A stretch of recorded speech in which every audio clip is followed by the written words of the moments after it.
talking about 7 ways to get your life back on track. Word of the day is comparison. Comparison is a consideration or estimate of the similarities or dissimilarities between two things or people. So comparison, trying to see what you have in common with somebody, or you trying to figure out what you don't have in common with somebody. That's what comparison is. They say comparison, that brings us to the word of the day. Comparison is the thief of joy. Why you think comparison is the thief of joy? Pace may not be someone else's pace. You start judging your life based on what somebody else got. That's the wrong thing to be doing. So, this training is for educational purposes only. It's not intended to offend or trigger anyone listening. This talk is created so that anyone who sees themselves in these behaviors can use this information to improve their relationships and lives. If you or someone you know is experiencing a mental health crisis, substance use or abuse, or suicidal thoughts, dial 988. 988 is available 24/7 nationwide, and staff are trained crisis counselors who are just a text or a call away. With that said, 7 ways to get your life back on track. Are you feeling a bit detached? Did you go from on top of the world to feeling lost and wondering, why am I still like this? Well, you're not alone, and this isn't abnormal, which means this isn't strange. So it happens to the best of us. So here are some guideposts to help you get back to being you. 7 ways to get your life back on track. Number 1, step outside the person you have been. Because if you don't get away from the person you've been, you'll be 25, you'll be 30, you'll be 40. Hey man, I've seen it. I know dudes my age and they still busting a sag. I know dudes in their 50s still busting a sag. One thing is guaranteed in life. Let me tell you, one thing is guaranteed in life. Your body is going to age. I don't care if you put yourself inside a room and block yourself away from the world. You put up a bunch of walls. As long as you eat, drink, you'll live. But your brain is not necessarily going to mature with your body if you're not exposing it to new things. If you're not exposing your brain to new things, that means your brain isn't growing, but your body is going to grow. That's why you got grown men who are in their 30s, in their 40s, in their 50s, in their 60s, in their 80s, who are no different than they were when they were 25. You're not guaranteed to mature and be a grown man, but you just be a little boy with a beard, gray beard. That's all. You're just going to be a little boy with a gray beard running around with your pants sagging, trying to compete with young boys. Because you're afraid to grow. You got that Peter Pan syndrome. You want to be a little boy forever. And then when somebody show you any kind of love or any type of appreciation, or anybody does anything for you, you revert back to being an infant, and now you think you deserving of it, or they supposed to keep doing it for you. No, they not. When somebody is helping you, they giving you a hand up, not a hand out. Naturally, when we say get back on track, we don't mean go backwards and don't change, because that's not helpful. When people say get back on track, they don't mean to go back in life. And they don't mean don't go forward. That's not what that means when they say get back on track. All right, so here we go. In fact, being the person you were is what led you to being stuck where you are now. So trying something a little different may be just the thing you need. You need change in your life. You need as much change as you can stand. You need as much change as you can stand. So trying something a little different may be just the thing you need. Weird and scary as it sounds, you've probably already done it before. Think of your younger self and all you learned from your mistakes. Think about that. All of us have learned some things from our mistakes. Like the time you learned where babies come from. Remember that? Did you think babies came from somewhere other than where they really come from? I know I did.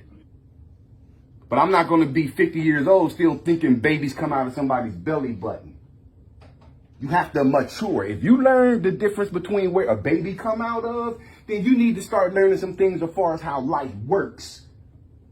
Not just where life comes from, but you need to try to understand how life works. When we learn to adapt and change our point of view, like smell and taste doesn't always match. Just because something smells a certain way don't mean it's going to taste a certain way. You ever tasted vanilla extract? Yeah. Smell like vanilla, don't taste like it. I remember being a young kid, going in my grandmama's medicine cabinet and getting them chocolates out of there. It looked like a chocolate bar, but what it was a laxative. And it didn't taste like chocolate once you put it in your mouth, but you made yourself eat it because it looked like chocolate. But you learned something after you kept going to the bathroom. You learned something. And if you learned that, what about the time when there was a hot stove and you was a little kid crawling around and you touched that hot stove? And I guarantee you this, that little kid, once he go past that hot stove again, he ain't gonna touch it this time. Just like going to church was good for me when I was a kid, but I hated to go. But it was good for me, bro. So when I fell on my last leg, I had something to refer to. I had a higher power to go to. But when we get to a certain age, we get to say to ourselves, I don't want to go to church no more. Because if you out on the street and you learning how to sell dope, that ain't good for you. You can learn it, but how many years is it going to take you to realize you're just going to go to the penitentiary? The question you can ask yourself is, while looking at yourself from the outside, what do I want out of this? Or a better question is, what do I want out of me? Don't nobody owe you nothing. This may require you to come out of your comfort zone, but it will be worth it. 7 ways to get your life back on track. Number 2, be kind to yourself, which means certain situations you don't put yourself in. Certain people you don't affiliate with and associate yourself with. Humility is a good thing, but don't go overboard. It's good to have humility, to be humble. But never be too humble. Not too humble. Humility is a good thing, but don't go overboard. Having your innermost monologue become a constant rose fest isn't helpful to you. All that self-blame and shame is acting as a wall. Dealing with a mistake will stop at the inner scolding of, I suck. As soon as you say something negative to yourself, I suck, I hate this, I hate me, my life is this. You keep talking to yourself like that, that's your inner dialogue. You're the only person bringing you down. And you can't sit there with this inner dialogue bringing yourself down and then you wind up looking at everybody else. Now y'all fix me. That's your job to fix you. Guess what? That's going to be your job for the rest of your life. Humility is a good thing, but don't go overboard. Having your innermost monologue become a constant rose fest isn't helpful to you. All that self-blame and shame is acting as a wall. Dealing with a mistake will stop at the inner scolding of I suck and doesn't allow for those next steps of recognition and trusting yourself to learn from it and do better. Because when you allow your inner dialogue to be toxic, you don't learn from anything. If I did something that I need to change from, or if I did something that I don't like, or I did something that don't sit well with me, I can sit there and say, man, that was a bad decision, or that was a bad mistake. I ain't gonna make that decision again. I'm not gonna make that mistake anymore. That's education. I've learned something. That helps me be a better person. When you make a mistake and you learn from the mistake and you fix it, then you're growing. But when someone is constantly telling you something over and over, you're not learning. You can't keep doing the same thing and expecting something different to happen. Self-compassion contributes to a wide range of positive outcomes for our well-being, like interconnectedness with others, optimism, and wisdom, to name a few. Why? It's because you can only access and learn these things when you believe you are worthy of them. And if you don't believe you are worthy, then you're not going to get it. And number 3, let go of regrets. The past is really the past. And it doesn't serve any purpose but a lesson. Because while you sitting here thinking about what you didn't do or what you didn't say, you're being distracted from right now. The past is affecting your right now. And if it's affecting your right now, it's automatically going to affect your future, because your future depends on the seeds that you plant right now. We cannot change the past, but we have the choice of how to respond. You can keep up with the rumination. Rumination is thinking of a negative thought over and over again, over and over again, over and over again, over and over again. No value in that. That's just going to bring you down further and further. You can keep up with the rumination of what if, because usually when we think about the past, it's the what if of the past. So while you focus on what you didn't do, you lose in your right now. And make your present full of anxiety and bitterness, or you can acknowledge it, understand its cause, and your role in it. Turn whatever incident into a learning tool rather than a lifelong punishment. Instead of letting the past ruin your now or your future, make it a part of your life lessons. 7 ways to get your life back on track. Number 4, trust that you are in the right place at the right time. That's what social media is a problem, because we look at social media and we see somebody in Cancun taking pictures. Now we wish we were in Cancun, or we like, man, damn, they out in Cancun. I'm not doing something right. I'm not in Cancun. Now you got the focus off of your own life. Or jealousy. Y'all know the difference between envy and jealousy? If I'm jealous, that means I think you want something I got. If I'm envious, that means I'm looking at something you got that I want. With the dominating rise of social media, it is nearly difficult to avoid social comparison. People's Instagram, TikTok, and Facebook posts distract us every time we look at a screen, and we wonder why we're not doing what they're doing, or why our lives aren't better. If you're trying to get your life back on track, trying to hitch on to someone else's life means working with incomplete tools that aren't yours. It's okay to try new things, but the ultimate masterpiece is your own life. And since it's yours, trust that you're at the right moment for you. You're in the right place at the right time for you right now. The seeds that you planting are the seeds that are going to bloom in the future. So if what you're planting is bull crap, guess what? Your harvest is going to be bull crap. 7 ways to get your life back on track. Number 5. Realize no one owns you. The good things you do are because of you. The bad things you do are because of you. No one owns you. Similar to the previous point, you have to live your own life. Yes, it's great to be aware of social norms and supportive friends, but if you find yourself taking the extra mile to avoid being negatively judged by others, like a puppet where your own needs are negligible and other people are dictating your every move, this is beyond social courtesy. You're giving up your life to someone else as well. As well-meaning as others might be, only you have the entirety of your story. Only you can do what's right for you. Nobody knows your situation better than you. Nobody knows what you need in this life better than you. Nobody's been with you forever. You've been with you since day one. See, we sit here and we tell people what we want them to know about us. See, but you know all the grimy details. So you know better than me. 7 ways to get your life back on track. Number 6, never underestimate your strength to move on. Never underestimate your strength to move on. Think about some times where you failed. Has there ever been a time in your life where you're like, man, I'm not going to survive this? I know I've had them. Situation where I had to call out to God, like, God, I can't make this one. This is it. This is it, God. This is it. This is the one. I'm coming to Julian. I'm coming, Elizabeth. I done had a few of those. And guess what? Every time I had it, I was wrong. I made it. What I thought was going to happen didn't happen. And sometimes what I thought was going to happen did happen. And it wasn't the end of the world. I survived anyway. Never underestimate your strength to move forward. Have you ever doubted your strength to take another step forward? It's all just too much.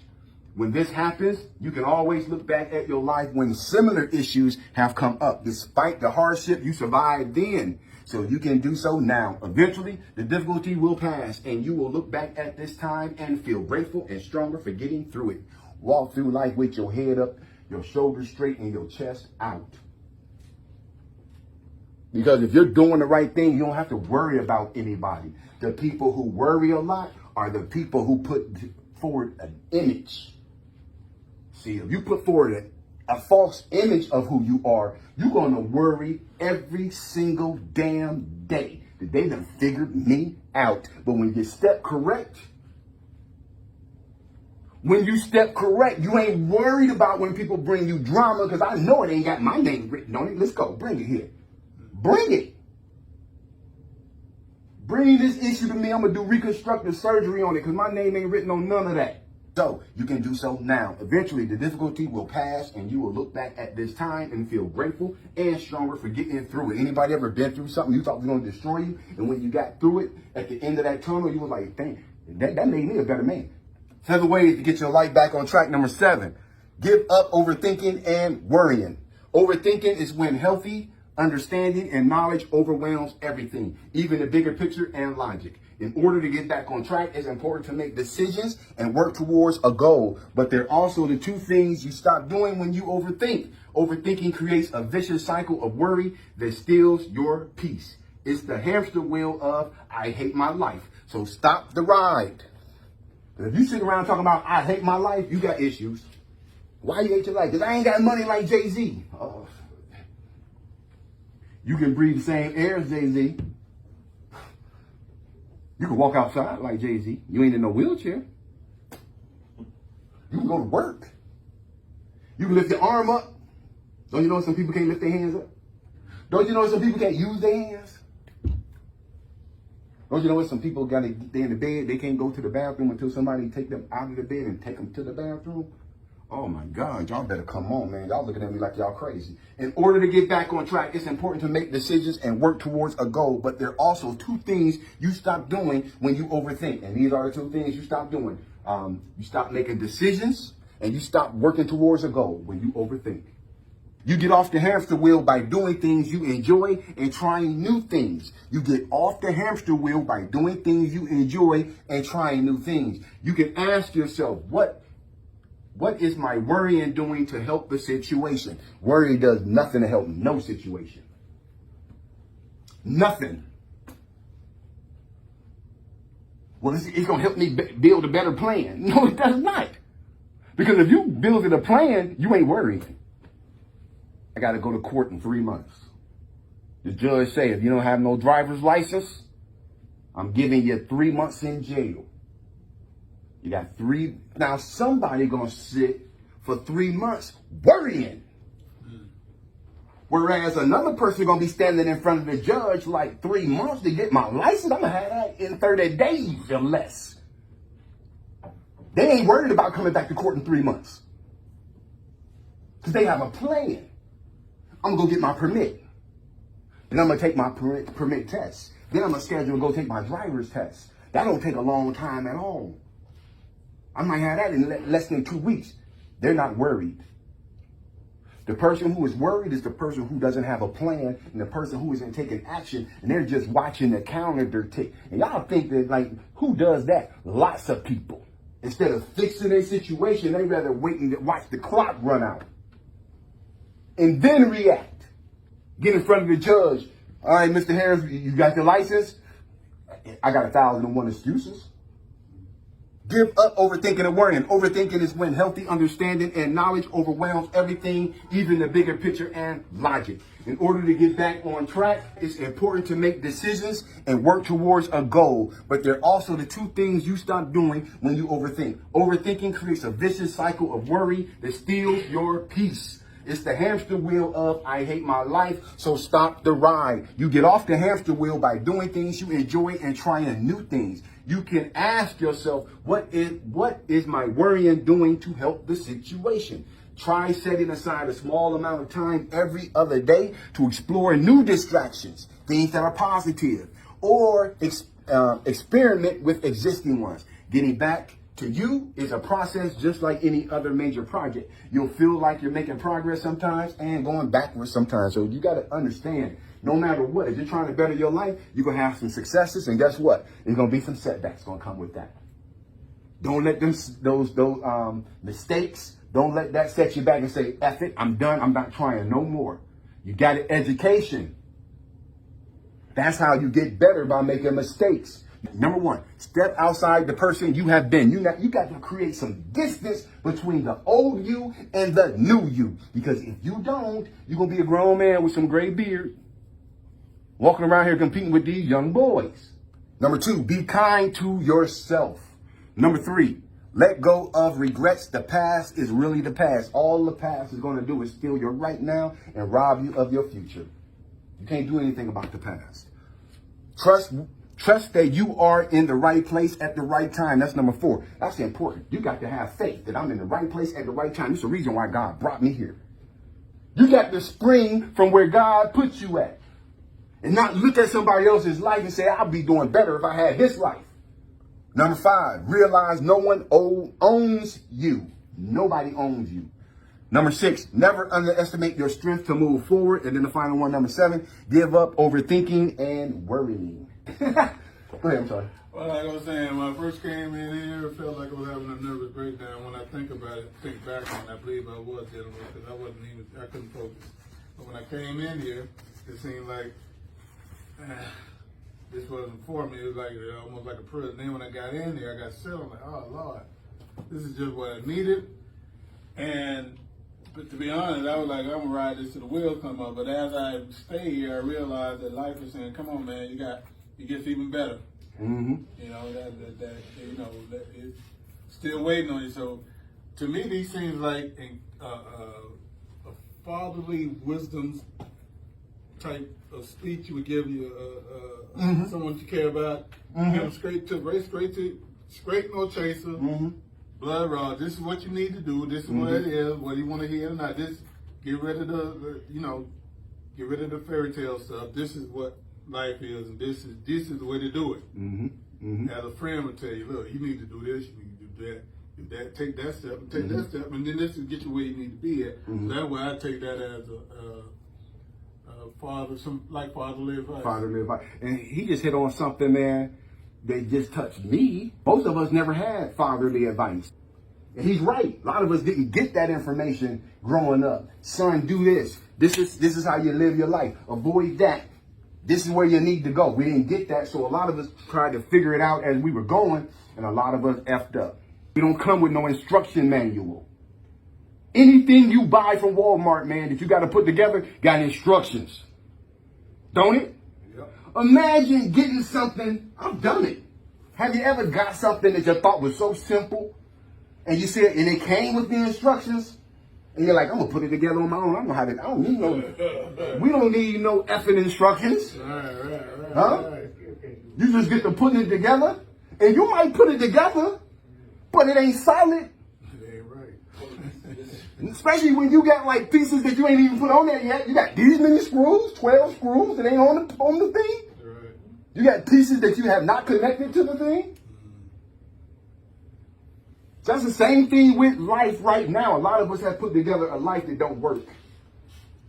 We have put together what we thought life is supposed to look like. And a lot of us think life is supposed to look like cars, money, rims, systems, clothes, status, importance. We think that's what life is because of social media when it really don't have nothing to do with none of that. It's people who go to work every single day. There are some people who live paycheck to paycheck. They're saving for them and their wife to go on vacation this summer. They've been saving since last year for this vacation. They work from paycheck to paycheck. And they are happier than Kanye West. So whatever life is telling you that this is what life is, don't believe it. Your life is dependent on what you want out of it. If you ain't for sure what you want out of it, just keep living a good life. It'll reveal itself. Because I guarantee you this, nobody born to go to no damn penitentiary. When nobody looking at that baby like, oh, he gonna be a nice little inmate with that orange on. I can't wait to see. No, ain't nobody thinking like that. That's what we choose to do and be. First, thank you, because I needed this today, because Okay. this put a lot of things in perspective for me. Beautiful. Number 4, right place, right time. Mm-hmm. You saw me the day I came in. Yeah. I was carrying a lot of burdens. Come on, man. I had an elephant on my back. Come on, bro. A monkey. Come on. And, Come on. You'll come a long way. thank you. These here, I've been here 6 months. These here, for the past 6 months, have only helped me put me on the right track. And 4 weeks ago, I made a decision. I needed to make a decision for me to move forward so I could put my life on track, and I went to church. Good. Not only am I helping myself now, I'm helping other people in this church, and I'm happier. Mm-hmm. I'm thinking better.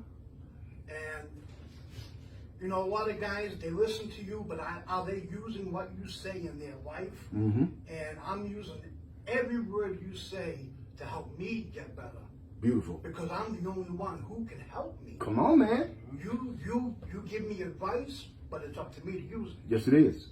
So And not to cut you off, but you just said something real powerful. You know what he's doing right now? If you feel down, I'm telling you, man, if you feel down and you want to feel better, go do something for somebody and don't expect nothing for it. You'll be surprised how just volunteering can lead to a job. You just helping people, volunteering, but your work ethic is so good. They come up to you and say, hey, would you like to work for us? If you want to get people's attention in the right way, if you want to better your situation, do stuff for other people and don't expect nothing in return. That's what he's doing now. Give back. And not only did they put me in the kitchen, now yesterday I was volunteered to the choir. Okay. And they asked me to join their men's group. Okay. All positive things. Come on, man. It ain't nothing but positivity can come from it because you just opened the door for it. And I'm going to gain so much from it. Right.